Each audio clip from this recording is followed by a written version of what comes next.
As a DJ, it is super duper important to keep your music library clean and organized and make sure your music is tagged. That way you don't get confused as you're playing a set. God forbid you're scrolling through tracks, files are missing, things are broken, and you just don't want to run into this issue. I mean, it can be really, really scary when you're trying to look for a specific version of the song and you don't know which version it is, or you don't know who it's by, and you just don't have the time to listen to 10 versions of the same song. So in this video, I'm going to show you the way that I download, organize, and tag my music when I first get music, or whenever I'm getting music. And I worked out this system after 12 years that works really, really great for me, and it's really free to do. Now, you may not use this system exactly, but you may take inspiration from it and adopt it to your own needs, and that's perfectly great. So the first thing I like to do is I keep most of my DJ music in a folder on my desktop. And the reason I do this is I use iCloud Drive as a cloud sync service. And the reason I like doing this, using cloud sync for this, is any cue points, any things I add to the tracks, any play count adjustments, any BPM grid or grid edits, these all get saved across all of my different laptops that I use to DJ, which is really important. So that's why I recommend using a cloud sync service, something like Dropbox or iCloud Drive.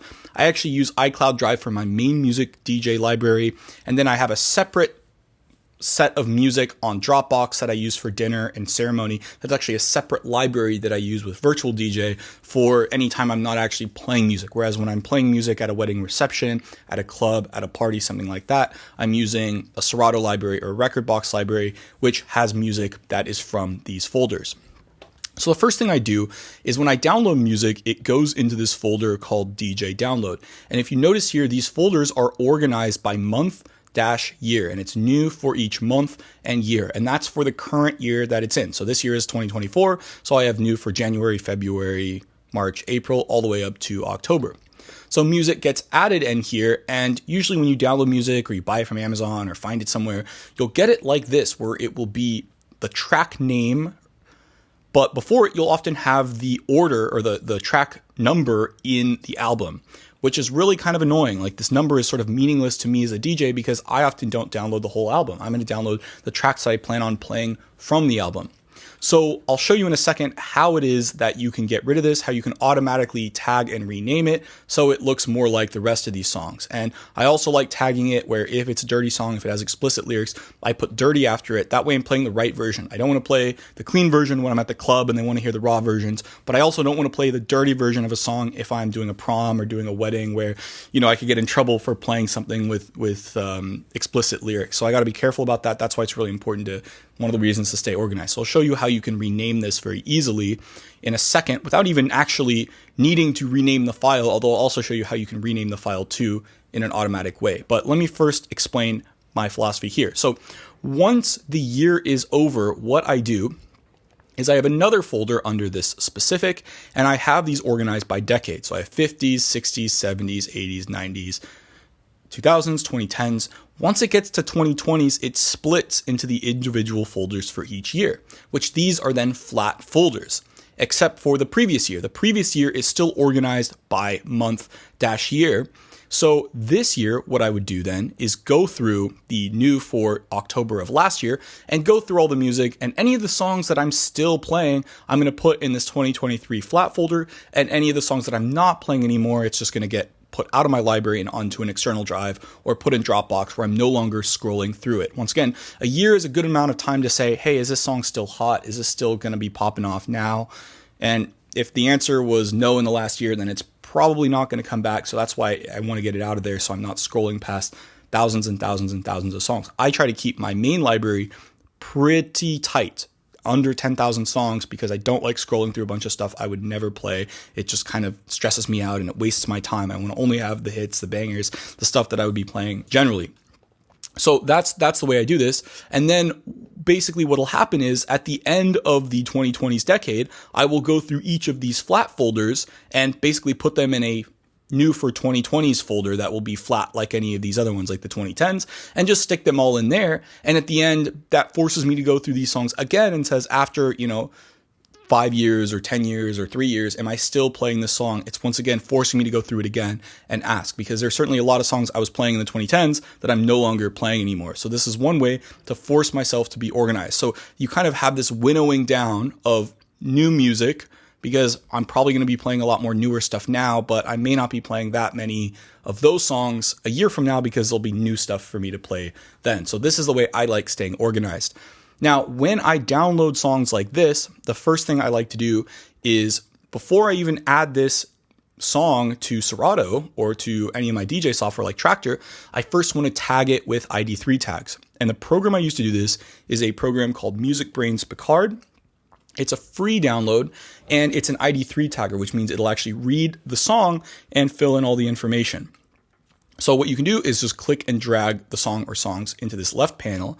And what I like doing is clicking on this scan button. What this will do is look up the acoustic fingerprint of the song and see if it matches the database. And sure enough, this song 8 Mile, it caught that it was from the movie 8 Mile. It found some album artwork, and it's going to fill in all this new green information, which is really good. Now, sometimes the year it'll find a re-release, so you can be careful. I mean, if it's a new song, you're going to know it's the new year, but this is an older song from 2002. So what I would do is look up Eminem 8 Mile song and just see, okay, yeah, the movie was released in 2022, so this is probably a soundtrack from the song. So it's from 2002. So it got this right, so I don't need to change it. But when I save it, it's actually going to rename this file to be like these other ones. It's going to be the artist name, the space, and a dash, and then the title of the track. Now, the other thing I would generally check is, does this song have explicit lyrics? One of the ways that I just have to do this is just basically search for like, okay, this has explicit lyrics. You know, sometimes I'll just Command F and put in all the swear words that I know and just see, is this the version? And then listen to it on my own and be like, hey, is this the clean version or not? So let's say we know this is the dirty version. I'm going to double click the title and just type in dirty after it in the title. And now it's going to show up as yellow because it's modifying that number. So once that is all done, when I click save, what it's going to do is it's actually going to rename the file to be like these other ones. But the reason it does this is under the preferences in Picard, I have this file naming script set up. So I've clicked rename files when saving, and I've written this file naming script, which is just the artist's name, space dash space the title. So it's going to rename this from 048mile.mp3 to Eminem-8mile dirty, because I edited the tag to be 8mile dirty.mp3. So when I click save, and you'll get to see this happen in real time, it resaves it that way, and now it has the correct artwork. Now, I like doing it this way because if you imported the song before you renamed it, now you would need to relocate it. And I can show you how to do that. It's very easy to do this in Serato or your other DJ applications. But within Serato, basically what happens is, the way this works is it'll open up.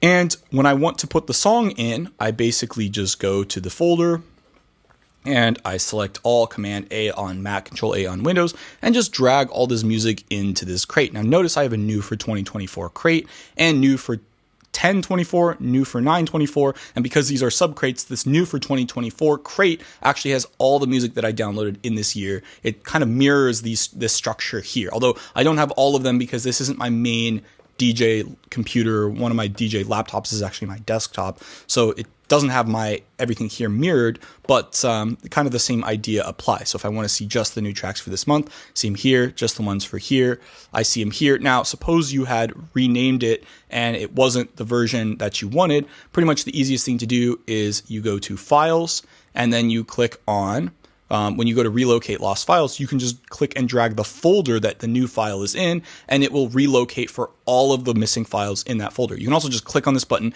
It'll look through your whole computer, but that can take a long time. So sometimes it's a lot easier to just click and drag the folder that you want it to find new stuff in, especially, you know, once I've moved it out of this DJ download folder into this new for 2020's folder, it's a lot easier to just click and drag that whole folder on there. So then it'll look for the replacement files in those folders, and that's how you can get rid of these kind of yellow ones like the ones you see here. It knows, you know, these are missing because those were previously in the other folder, so it's very easy to find. The other thing, of course, you can do is just find the track directly and just click and drag it on there. But of course, it's in the middle of doing this right now, so I won't force it to do it. Oh yeah, there it is. It just found that by doing that. So that's one really easy way to do it, but I find it easier to just click and drag the folder on there. Now on Traktor, there's a really easy way. You right click on your music collection, you can check the consistency, and then point it to the folders where your music is, and it'll do this automatically. So Serato works a little different than Traktor, but the same idea holds. But once again, the main key here is keeping your music organized